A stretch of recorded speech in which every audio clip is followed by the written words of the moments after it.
Remember a year ago when we were talking about Black Mesa Blue Shift? Yeah, Chapter 4 called Captive Freight just came out and I made a whole video about it. Check that video out, by the way, in case you want to know a little bit more about that. I looked up when I uploaded that video and I cannot believe that it's been a year ago almost exactly to the day. Darn, have you really not heard that much from Black Mesa Blue Shift since then? Well, as it turns out, I actually did miss a media update from June this year where they talked about and showed some screenshots from Chapter 5 called Vocal Point, which takes place in Zen. And they have very recently also released another media update showing even more of Vocal Point. And in this video, I'll be going over some of this stuff, so strap in and let the intro wash over you. LambdaGeneration. In case you have forgotten about what Black Mesa Blue Shift is, or in case you simply haven't heard of it, let me give you a short introduction here. Black Mesa Blue Shift is a project that aims to recreate the entirety of Half-Life Blue Shift, an official expansion for the original Half-Life, into the Black Mesa version of the source engine. It's being made by the HECU Collective, who previously worked on Black Mesa Azure Sheep, which is a project similar to this one, but it aimed to recreate the Half-Life mod Azure Sheep into the Black Mesa engine instead.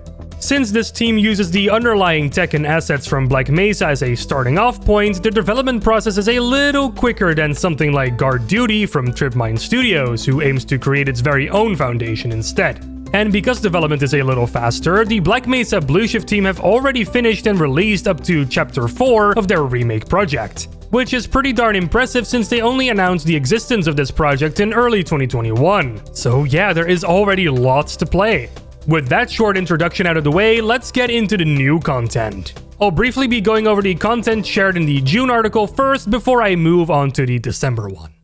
The June article starts off by thanking everyone for their support for Chapter 4's release and by talking a little bit about how difficult and time-consuming creating Zen levels is, especially when you want to uphold the quality bar that Black Mesa has set for them. But by looking at these screenshots they've shared here, these environments already look quite stunning. They consist of pre-existing Black Mesa assets, but also custom-made assets as well, like the Zen materials, Xenian mushroom models, and hanging plants made by Rimas. Looks quite good. They also made these remastered Half-Life crates as well that you're going to be able to see scattered across Zen, and we even got some baby barnacles that will now appear in the game. Aren't they adorable? Not only do they have 3D content to share, but also some concept art for Zen made by Squally. And holy crap, these look incredible. It really captures the atmosphere of Black Mesa Zen quite well, and I can't wait to see more of these kinds of environments in-game. Also, these pieces of concept art could be used as desktop backgrounds. They're so nice and detailed looking. Moving on to the recent December article, the team reflects on the past year since the release of Captive Freight. They went through some troubles apparently, but they did manage to find their way out of it, thankfully. Vocal Point continues to be one of the most challenging chapters of the game to create, allowing for a lot of creativity to be put on paper, while in the meantime also struggling with the Source engine's limited capabilities. Because, you know, Source is around 20 years old now, and it's never really been that great at natural-looking outdoorsy areas, something Zen absolutely aims to be. The first visual content the HECU team decides to show us are these new materials that are going to be used in Zen. We got some nice high-res looking dirt, some detailed rock formations, very dry dirt, and some mossy looking material. And then we also got some more fleshy looking stuff as well. Yes, the Black Mesa Blue Shift flesh tubes. They're my favorite. We are then treated to some screenies from some pretty darn awesome looking Zen levels. The lighting and atmosphere are immaculate and it nails the Black Mesa Zen style quite good. And I really like this man-made structure inside of this cave as well. I want to know what's inside there. We also got some more looks at custom models the team are making for this chapter. We got two orb-looking plants that will no doubt be scattered all over the place. And we got this giant Zen turret as well that's going to make an appearance. Apparently it's based off of the Zen turret that appeared right before the Lambda complex in the original Half-Life. This turret was for some reason cut from Black Mesa and the HECU Collective decided to bring it back for Blue Shift. Besides all the plants and naturally occurring stuff in Zen, we're also going to see some ancient tech from Earth laying all over the place. Like this HEV Mark III suit. Look, it's yellow and it has a Black Mesa emblem on it instead of a Lambda. It kind of reminds me of Ivan the Space Biker a little bit actually.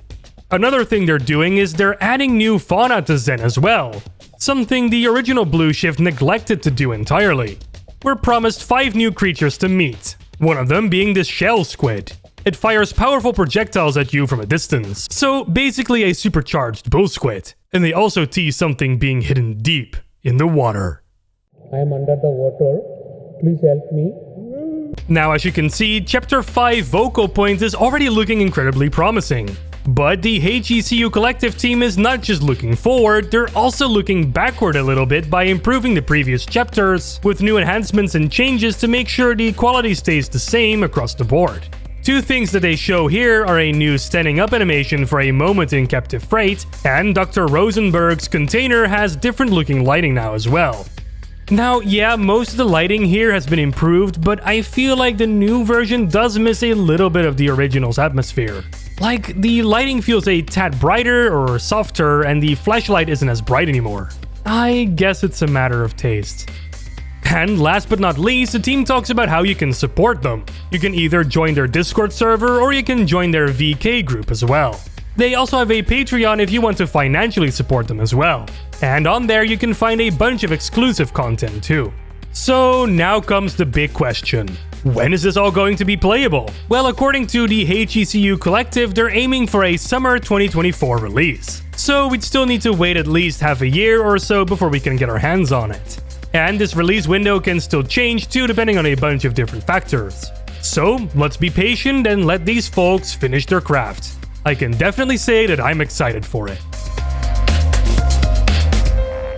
And that's it for Black Mesa Blue Shift for now. Of course, I'll cover Chapter 5 when it comes out, but in the meantime, you can play Chapters 1 through 4 for yourself now. Or you can watch some of the videos I made about the project. I even interviewed the team once, so if you're interested in that, then go check that out. It's a pretty old interview, but I think it's still worth a watch. So, what do you think of Black Mesa Blue Shift? Do you think it's a big yes? Or do you think it's a big no? Let me know in the comments, I'll be reading them. And don't forget to subscribe either and to leave a like if you enjoyed the video. And please, be nice down there, or else you may let Otis cry, and we do not want to let Otis cry.